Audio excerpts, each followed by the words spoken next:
いこんにちは、MD ジャックです。愛です。耳の妖精ミミです。はい、今回は KZ のエントリーモデル ETC プロです。EDX ライトとかと同じ感じ？結果的にはそうね。ETC のシリーズってリケーブルできない仕様だったんで ETX シリーズよりワンランク下という認識だったのよ。それが ETC プロではリケーブルできるようになったのよね。過去に EDC はレビューしたことがあるけど、音楽用に特化したような質感のモデルではなくて、とにかく安くて手軽に使いたい人向け用って感じだった。後発モデルの EDCX はレビューしてないけど、リケーブルできない仕様なのは同じだね。ってことは EDC プロの音質には期待できないのかな？それがそうでもなくて、視聴の第一印象は結構良かったんだよ。価格はありの安いショップで1500円ぐらいから買えるよね。外観は低価格モデルの割にうまくまとめてきてる感じですね。片側 3.8g は軽い方ですね。内部を見るとスカスカです。フェイスプレートにレンズっぽいのを採用してるのは EDX ライトっぽいね。ドライバーは自社開発の DD なのね。スーパーリニア DD とかではないのか？この辺 EDX ライトと差をつけてるのかな？聞いた感じはそれほど差があるようには思わなかったけどね。はい、ここからは波形を見ながら進めます。まず、基調に使用したイヤーチップはバンドル品に近い傾向のディバイナスベルベットにしました。マイイヤーチップ全体ではこんな感じです。今回はサウンドチェックはなしということでしたが。そう、これから比較するあるモデルにかなり似た音質なので割愛することにしたよ。で、そのモデルって何？他モデルとの比較波形見せて。はい、これよ。またこんなに重ねちゃったの？これじゃあわかんないよ。そうね、冗談よ。まずはこれね。結論から言うと EDC プロは EDX ライトによく似てるんだよ。10キロ手前までほぼ同じ。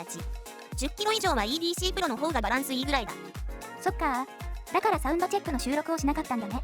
そう、時間があまりなかったということもあるけどね。この比較は KZ の 1DT ですよね。セレクト理由は？あまり以前のモデルと比較するのもキリがないから、この1年ぐらいを目安に発売された KZ の似た価格のモデルだよ。ああ、そういうことですか。EDX Pro X は少し低域を抑えて2から5キロあたりに少しメリハリをつけてるんで、ボーカルはこっちの方が聞きやすいかな。ライブラはさらに低域を抑えてるけど、全体的には EDC プロに似た傾向なんだね。そうだね。次は 2DD との比較。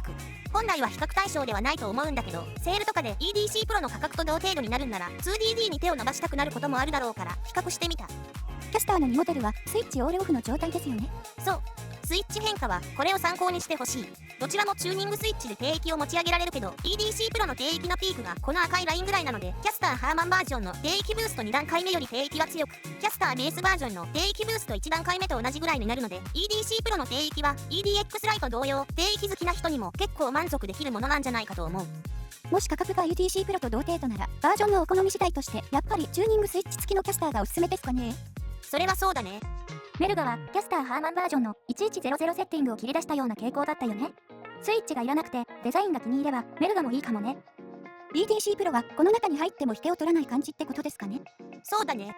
ドライバーの仕様に多少差をつけているようだけど、予想より出来はいいという印象だよ。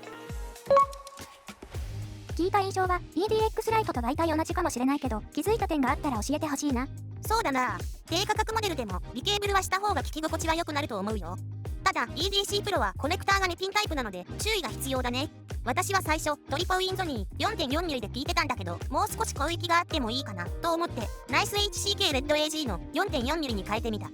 結果はレッド AG って広域の出方が良くなる認識で、実際その通りになってくれて、中広域以上の曖昧な部分が改善された。レッド AG は2000円ぐらいで買えるんで持っていてもいいと思うよ。ってことは EDX ライトに使ってもいいってことよね。 EDX ライトもほぼ同じ傾向だからそうなるね。 EDC プロって最近の KZ のモデルとしては結構低域がしっかり出るんで、広域がちょっと負けちゃう感じするんだよね。それとここが割と平坦だからそつなく聞けるんだけど、今一つ主張はないからちょっと工夫するといい感じになる。